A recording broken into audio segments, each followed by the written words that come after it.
जय गुरुदेव, जय महाकाली। आप सभी साधकों का जय महाकाली ज्योतिष केंद्र के आपके अपने इस चैनल पर स्वागत है।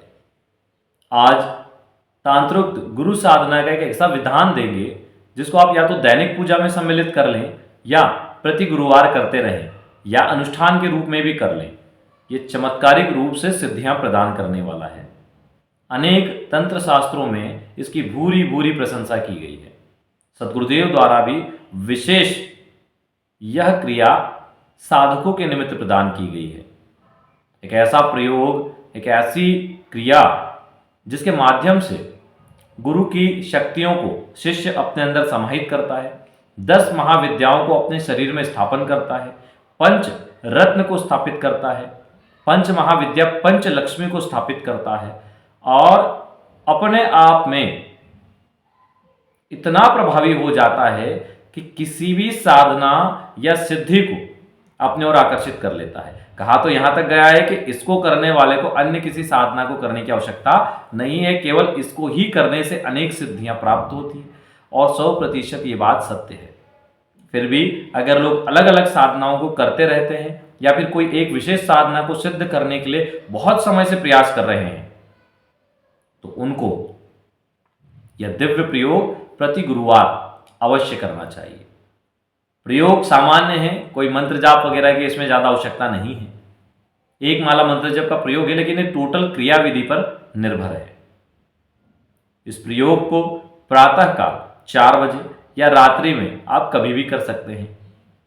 वैसे रात्रि में 10 बजे का समय उत्तम होता है, लेकिन फिर भी आप कभी भी कर सकते हैं।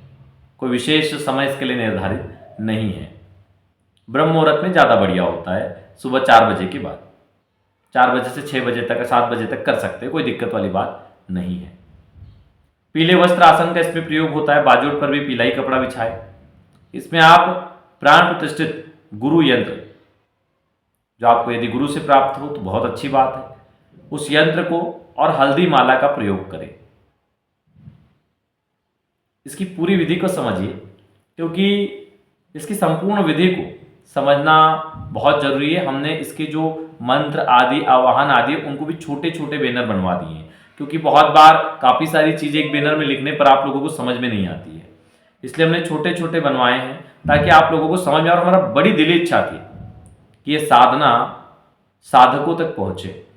सदगुरुदेव की यह कृपा रूपी अमृत उन सभी अमृत पान करने वालों के पास पहुँचे जो साधक रूपी हैं, और इस दिव्य तांत्रोक्त गुरु पूजन से आप जीवन में उस विशेष क्रिया को संपन्न करेंगे जो आपको दूसरों से भिन्न और विशेष बनाती है। इतना विशेष कि जब कोई सिद्ध पुरुष आपके सामने आए तो आपको देखे बिना, आपसे प्रभावित हुए बिना ना रह पाए। इतना विशेष क्या आप जब क्रिया पर बैठे, किसी दिव्य या जागृत स्थान पर हो, आप वहां की संपूर्ण शक्तियों को महसूस कर पाए, उनसे संपर्क स्थापित कर पाए। ऐसी दिव्य क्रिया जिससे आपको ऊर्जा अच्छी या बुरी पहचानने की क्षमता हासिल हो। ऐसी दिव्य क्रिया जो आपके दिव्य चक्षुओं को जागृत कर दे। ऐसी दिव्य क्रिया जो आपकी मन की गति को अति वेगवान कर दे। मन की गति से आशय है कि वो सब जान लेना जो या तो भविष्य में होने वाला है या फिर आपके साथ कोई घटनाएं घटने वाली है। बहुत सारी चीजें हैं जो इस एक साधना से प्राप्त हो जाती है। बहुत से लोग कहते हैं कि आपने सुना भी होगा कई लोगों के माध्यम से, 10 महाविद्या में ये साधना करें, ये साधना करें, इसके ये प्रभाव, इसके प्रभाव। वास्तव में किसी भी एक साधना की पूर्ण क्षमता को लोग समझ ही नहीं पाते। एक ही साधना इतनी प्रभावी होती है कि संपूर्ण इच्छाओं और मनोरथों की पूर्ति कर देती है। फिर भी लोग अलग अलग साधनाओं पर जाते हैं और भटकते रहते हैं। एक बार यदि यह पूर्ण निश्चित कर लिया जाए कि कौन सी साधना मेरे लिए फलित है और केवल उसी साधना पर प्रयास किया जाए जब तक वो सिद्ध ना हो, चाहे 50 या 100 बार ही क्यों ना करना पड़े। देखो, आप साधना को तभी गलत कह सकते हो जब आपने उसने पूर्ण प्रयास किया हो, और एक साधना में पूर्ण प्रयास तब तक किया जाता है जब तक वो सिद्ध ना हो, और इसके कम से कम प्रयास होते हैं कि 100 बार साधना को किया जाए, उसके अनुष्ठान को पूरा किया जाए। अवश्य साधना सफल होगी। अगर ये आपके अंदर लक्ष्य है कि मुझे 100 बार भी करना पड़े तो मैं करूंगा, और साधना सिद्ध होने के बाद से और प्रभावी करूंगा। जब ये लक्ष्य लेके चलोगे, आपको 100 बार करने की आवश्यकता नहीं पड़ेगी। वो साधना आपको हो सकता है 1, 2 या 10 बार में ही सिद्ध हो जाए। लेकिन लोग क्या करते हैं आजकल, उतावले हैं, नए नए आते हैं साधना के क्षेत्र में, एक आध अनुष्ठान किया, बोलता चलो इससे कोई अनुभव नहीं है, दूसरा, फिर दूसरा किया, तीसरा, बस बदलते रहते हैं। इसमें वो अपना ऑरा भी डिस्टर्ब कर लेते हैं और साधना के प्रति जो उनका विश्वास है वो नष्ट हो जाता है, जिससे दैवी शक्तियां उन्हें श्राप दे देती है और भटकते रहते हैं जीवन भर। फिर कभी इसके पास, कभी उसके पास, कभी इसकी लंगोट धोएंगे, कभी उसके यहाँ झाड़ू लगाएंगे, फिर यही काम करते रहते हैं या पैसा खर्च करते रहेंगे। वो समझते ही नहीं है कि 100 किलो का भाला वही व्यक्ति उठा सकता है जिसमें 100 किलो का सामान उठाने की क्षमता हो। भाई भाला 100 किलो का है तो इसको मतलब ये तो नहीं कि कोई उसको उठा ही नहीं सकता, जिसमें क्षमता होगी वो उठा लेगा। उसी प्रकार अगर आप में क्षमता है, सामर्थ्य है, तो सिद्धि तो आपको मिलेगी, ऐसा हो ही नहीं सकता। मंत्रोधीनो देवता, देवता मंत्र के अधीन अवश्य सिद्धि मिलेगी, लेकिन वो सामर्थ्य तो आपके अंदर पैदा हो, वो शक्ति तो आपके अंदर आए, आप इतना शक्तिवान, इतना शक्ति को संभालने वाला या ओरा को संभालने वाला अपने आप को बना पाओ, अपने शरीर को बना पाओ, क्योंकि शरीर एक यंत्र है, इस यंत्र को इतना ऊर्जावान कर पाओ कि कोई शक्ति इसमें स्थापित हो पाए। कवच में हम अलग अलग शक्तियों को अपने शरीर में स्थापित करते हैं अलग अलग जगहों पे, तो इतने सामर्थ्यवान तो बनो। कैसे नहीं आएगी शक्ति? बिल्कुल आएगी, काम भी करेगी, आशीर्वाद भी देगी, कार्य सिद्ध होंगे, सब मनोरथ पूर्ण होंगे, पर उस योग्य तो बने हम। योग्यता में हमारी कमी होती है, हम दोष साधना या गुरु को देते हैं। और वे लोग जिनको जल्दी जल्दी सब कुछ प्राप्त करना है, वो एक आध साधना, 2 साधना, 3 अनुष्ठान से ज्यादा कर नहीं पाते, पहले अनुष्ठान में उनका विश्वास डाउन हो जाता है। ऐसे लोग जिनका भरोसा बहुत जल्दी टूट जाता है, उनको साधना के क्षेत्र में नहीं जाना चाहिए। उनको सिर्फ एक बार चीज समझ लेनी चाहिए कि उन्हें पहली कक्षा से महाविद्यालय तक का सफर करने में कितना समय लगता है, उसके बाद कोई कॉम्पिटिटिव एग्जाम देकर उसको क्लियर करने में कितना समय लगता है, और क्या वो निश्चित होते हैं कि एक ही बार में वो उसको क्लियर कर लेंगे, और क्या वो कर लेते हैं? नहीं कर पाते। आईएएस आईपीएस बनने के लिए हजारों लाखों लोग परीक्षा देते, क्या सब सफल हो जाते हैं? नहीं। जो उसके योग्य हैं वही सफल हो पाते हैं, जिन्होंने पूरा प्रयास किया है वही सफल होते हैं, जिन्होंने बार बार प्रयास किया है वही सफल होते हैं। बस जब जीवन का यह सूत्र है तो साधना का भी यही सूत्र है, उसका सूत्र अलग नहीं है। आर्थिक, मानसिक या आध्यात्मिक, तीनों ही चीजों में एक ही सूत्र काम करता है। और आजकल तो इंटरनेट है, वीडियोस में इतनी जानकारियां हैं कि समझने वाला एक एक जानकारी भी अपने निमित्त इकट्ठा करे तो किसी भी साधना की संपूर्ण जानकारी को वो समझ पाता है। और वैसे हमारे चैनल पे हम लोगों ने बहुत अच्छे से चीजों को आपको समझाया है, सूत्र दिए हैं, गणनाएं की है, अलग अलग विधाओं को, उनके विधानों को समझाया है, ताकि आप सिद्धि को प्राप्त कर पाए। इतना बोलने का मन तो नहीं था, लेकिन पता नहीं क्यों सदगुरुदेव की कृपा से ये समझाने की चीजें निकल ही आती है। चलिए, इस साधना को आप किसी भी गुरुवार, समय हमने बता दिया, वस्त्र हमने बता दिए, स्टार्ट कर सकते हैं। उत्तरमुखी होकर यह साधना करें या पूर्वमुखी भी बैठ सकते हैं। पीला वस्त्रासन प्रातःकाल या रात्रि में, प्रातःकाल सुबह 4 बजे के बाद, रात्रि में कभी भी कर सकते हैं, 8-9 बजे से भी कर सकते हैं, नहीं तो 10 बजे का समय उत्तम है। चौगड़िया देख के भी बैठ सकते हैं, जल्दी बैठना हो तो। फिर आप अपना पवित्रीकरण आचमन कर लें। उसके बाद गुरु चित्र स्थापित करें, गुरु पादुका स्थापित करें, नहीं हो तो गुरु यंत्र तो भी स्थापित करें, और माला स्थापित करें। हल्दी माला या गुरु मुख्य माला जो होती है, गुरु रहस्य माला भी स्थापित कर सकते हैं, उसका पूजन करें। पवित्रीकरण करने के बाद घी का दीपक प्रज्वलित करें। अब आप इसको 41 दिन कंटिन्यू कर रहे हैं, या अगर 41 दिन कंटिन्यू कर रहे हैं तो अखंड ज्योत चला लें।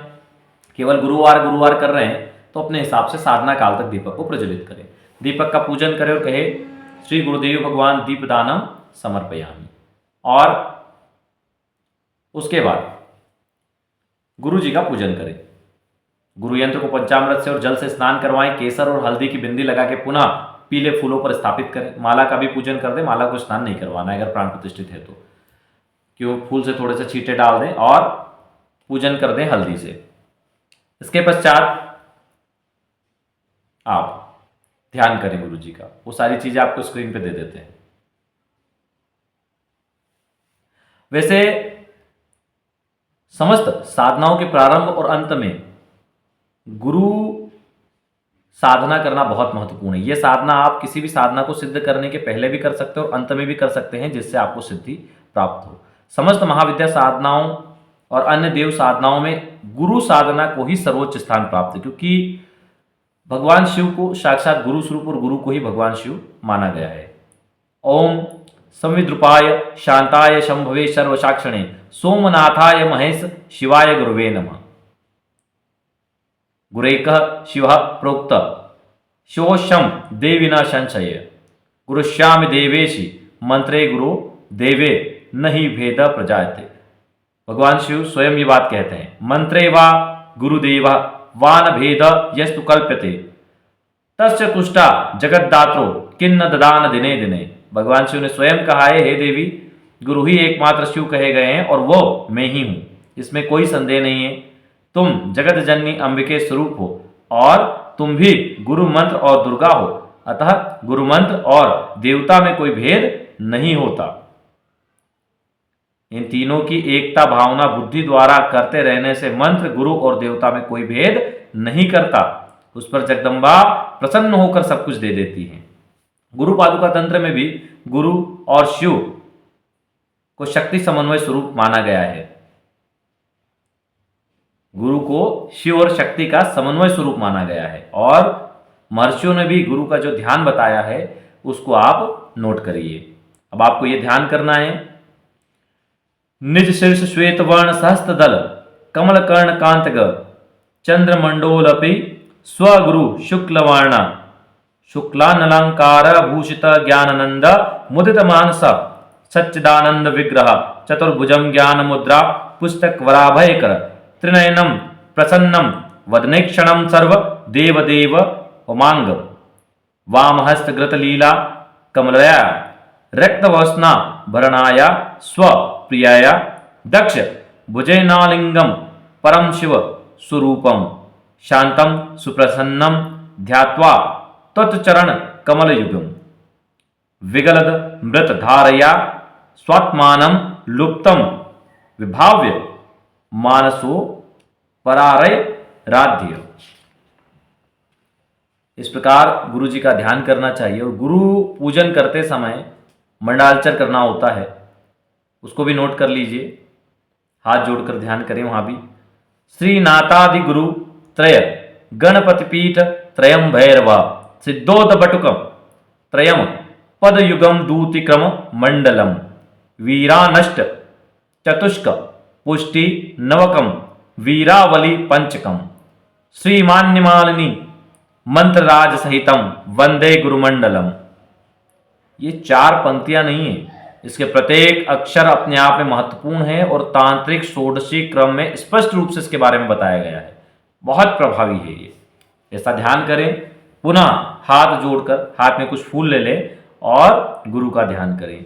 द्विदल कमल मध्य बुद्ध संवित समुद्रम गतम शिवम गात्रम सांधाय कानु ग्रहार्थम श्रुति क्षीर सविभांतम बोध्य मातंड्य मूर्ति स्मृतित मेरे शोकम श्री गुरु भावयामी हृदयम भुजे कणिक मध्यस्थम सिंहासने संस्थितम दिव्य मूर्तिम ध्यायतम गुरुम चंद्रशिला प्रकाशम चित्पुष्टा कभिष्ट वरम ददानम श्री गुरुवे नमः ध्यानम समर्पयामी। वो जो पुष्प हैं गुरु चित्र पर और यंत्र पर चढ़ा दे। अब गुरु जी का आह्वान करना है, कुछ फूल पुनः हाथ में लें। ओम स्वरूप निरूपण हेतवे श्री गुरुवे नमः। ओम स्वच्छ प्रकाशमर्श हेतवे श्री परम गुरुवे नमः। ओम स्वच्छ ओम सुरात्मान पंजन निल तेज से श्री पारमिष्ठे गुरुवे नमः आवायामी पूजयामी।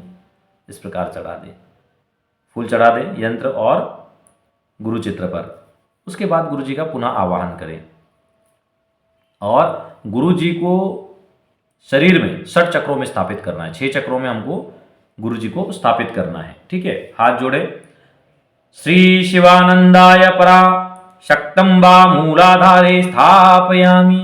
मूलाधार में हम गुरु को स्थापित करने का आह्वान करते हैं।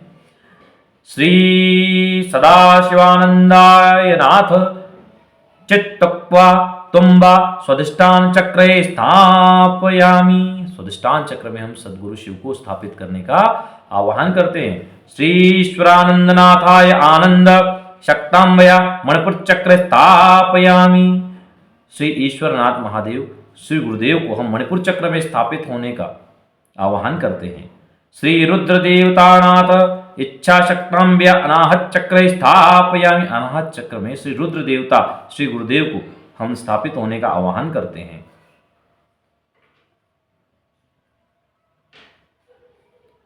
ओम श्री विष्णुदेवना नंदनाथ शक्तम्बा विशुद्ध चक्र स्थापयामि। श्री विष्णुदेव गुरुदेव को हम विशुद्ध चक्र में स्थापित होने का आह्वान करते हैं। श्री ब्रह्मदेवानंदनाथ क्रिया शक्तम्बा सस्तारे चक्रे स्थापयामि। श्री ब्रह्मानंद देव गुरुदेव को हम सस्तार चक्र में स्थापित करने का आह्वान करते, स्थापित होने का आह्वान करते हैं।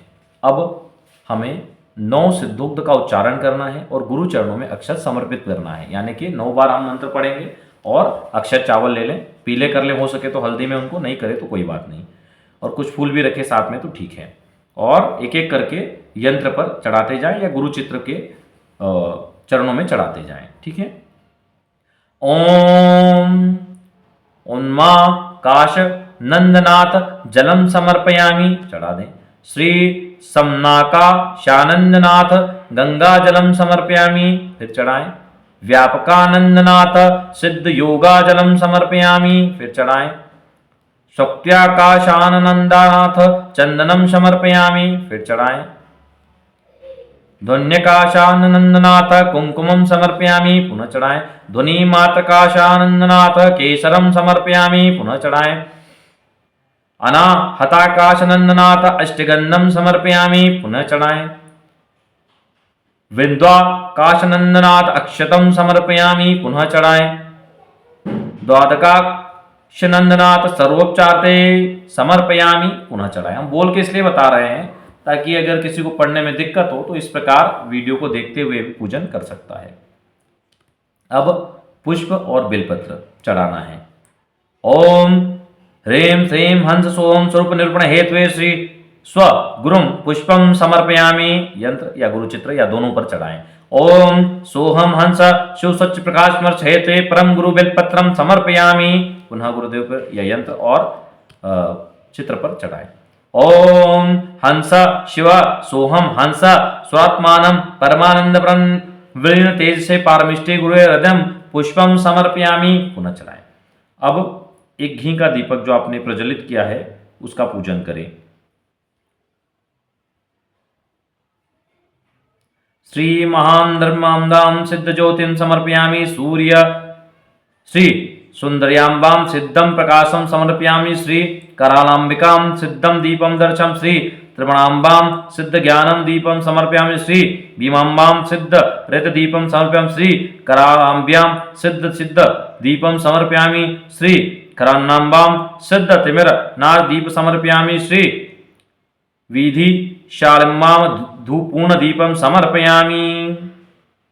इसके बाद एक ताम्र पत्र में जल कुमकुम अक्षत और पुष्प लेकर गुरु चरणों में समर्पित करें। श्री सोममंडलम नीरांजनम समर्पयामि। श्री सूर्यमंडलम नीरांजनम समर्पयामि। श्री अग्निमंडलम नीरांजनम समर्पयामि। श्री ज्ञानमंडलम नीरांजनम समर्पयामि। श्री ब्रह्ममंडलम नीरांजनम समर्पयामि। इस प्रकार मंत्र बोलते हुए चढ़ा दें। इसके बाद दोनों हाथों में पुष्प लें और पंचपचिका उच्चारण करते हुए दिव्य महाविद्याओं के लिए प्रार्थना करें कि हमें महाविद्याएं हमारे अंदर समाहित हो, पंचलक्ष्मी समाहित हो, पंचकोश समाहित हो, पंचकल्पलता समाहित हो, पंचकामुदा समाहित हो, पंचरत्न विद्या समाहित हो। अब ये कौन कौन है वो भी बताएंगे। पहले पंचलक्ष्मी, हाथ में ले लिए फूल, पंचलक्ष्मी का आह्वान कर रहे हैं। श्री विद्या लक्ष्यम्बा श्री श्री विद्यालक्ष्म्बा नमः। श्री एकाक्षर लक्ष्म्ब्या नमः। श्री महालक्ष्मी लक्ष्म्ब्या नमः। श्री त्रिशक्ति लक्ष्मी लक्ष्म्ब्या नमः। श्री सर्व साम्राज्य लक्ष्मी लक्ष्म्ब्या नमः। ये पंचलक्ष्मी। अब हम पंचकोश का आवाहन करेंगे। श्री विद्या कोशाम्बा नमः, श्री परज्योति कोशाम्ब्या नमः, श्री परि निष्कला शांभवी कोशाम्ब्या नमः, श्री अजपा कोशाम्ब्या नमः, श्री मातृका कोशाम्ब्या नमः। अब हम पंचकल्पलता का ध्यान करेंगे। श्री विद्या कल्प लतांबा नमः, श्री त्वरिता कल्पलतांबा नमः, श्री परिजातेश्वरी कल्पलतांबा नमः, श्री त्रिपुटा कल्पलतांबा नमः, श्री पंचभागेश्वरी कल्पलतांबा नमः। अब हम पंच कामदूता का आवाहन करेंगे। श्री विद्या कामदूता नमः, श्री अमृतपीठेश्वरी कामदूतांबा नमः, श्री सुधासु कामदूतांबा नमः, श्री अमृतेश्वरी कामदूतांबा नमः, श्री अन्नपूर्णा कामदूतांबा नमः। अब हम पंचरत्न विद्या का ध्यान करेंगे। पंचरत्न विद्या कौन है? श्री विद्या रत्नांबां नमः, श्री सिद्धलक्ष्मी रत्नांबां नमः, श्री मातंगेश्वरी रत्नांबां नमः, श्री भुवनेश्वरी रत्नांबां नमः, श्री वाराही रत्नांबां नमः। ये पंच पचिकाएं विश्व की श्रेष्ठ साधनाएं और इन साधनाओं की प्राप्ति के लिए ही गुरुदेव से प्रार्थना की जाती है। इसमें प्रत्येक साधना का उच्चारण जो हम करते हैं इसमें हमने नमः का प्रयोग किया है। यहाँ आपको साथ में प्राप्त्यम प्राप्त्यर्थे का करना चाहिए। हमने यहाँ इसलिए नहीं बोला क्योंकि ये वीडियो चल रहा है, इसलिए आपको लास्ट में बता रहे हैं। इसमें आप प्राप्त्यर्थ ये तो बोलें, जैसे श्री विद्या लक्ष्याम्ब्या प्राप्तिम प्राप्त्यर्थ, इस प्रकार आपको बोलना है। नमः की जगह आप ये प्रयोग कर सकते हैं, नमः के बाद भी प्रयोग कर सकते हैं। और जो फूल आपने हाथ में लिए हैं वो गुरु चित्र पे और यंत्र पे चढ़ा दें, उनके चरणों में अर्पित कर दें।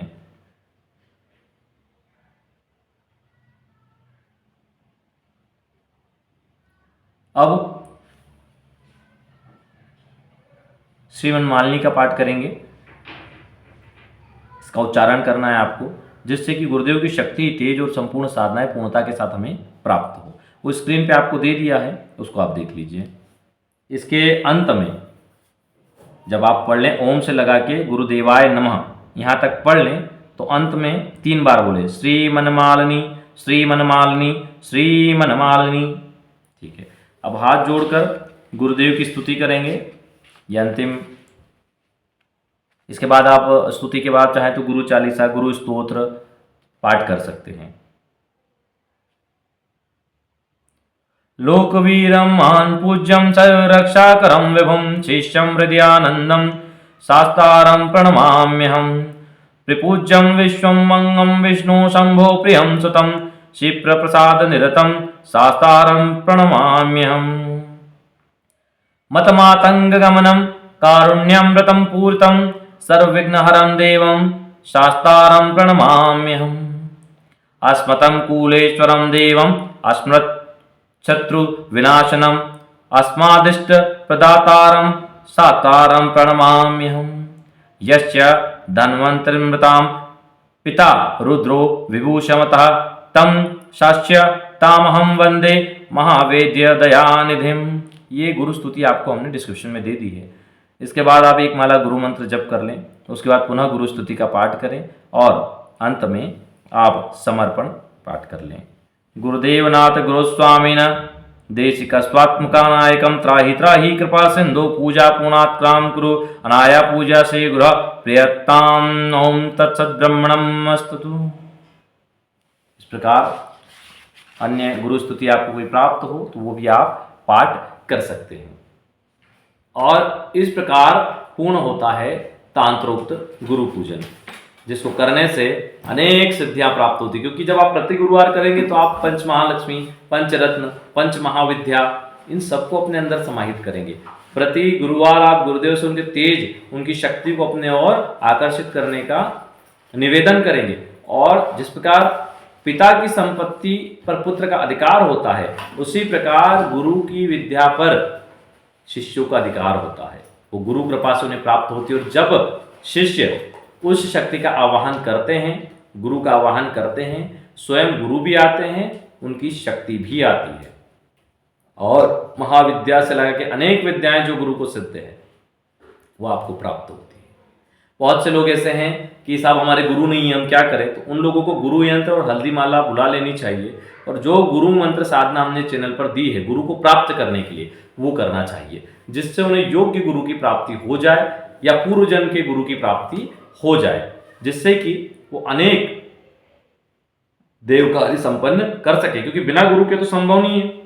कई लोग हमारे पास आते हैं, जब समझते हैं चीज़ों को, सुनते हैं, देखते हैं और जाते हैं तो बोलते हैं कि गुरुजी बड़े भाग्यशाली हैं कि हमें मार्गदर्शन मिल रहा है, अब तक तो हम भटक रहे थे, कोई मार्गदर्शन नहीं कर रहा था। तो ये चीज़ हमें हमारे गुरुदेव को बोलते हैं कि हम भी भटक ही रहे थे और आपकी कृपा से मार्गदर्शन मिल रहा है और जो हमें मिल रहा है वो हम आप लोगों तक दे रहे हैं। कोई विशेष नहीं है, हम में और हम में यही फर्क है कि हमारा गुरु में भाव है तो हमें हो सकता है एक कटोरी ज़्यादा मिल रहा हो, आपका यदि भाव कम है तो आपको कम मिल रहा है। भाव पर सब चीज़ें निर्भर है। साधना और सिद्धि में भाव की ही प्रधानता होती है और उसी के अनुसार सिद्धि होती है। सतत प्रयास, कठोर नियम, भाव प्रधानता, गुरु कृपा, 4 चीजें हैं सिद्धि के लिए। चलिए आज के लिए इतना ही। जय गुरुदेव, जय महाकाली।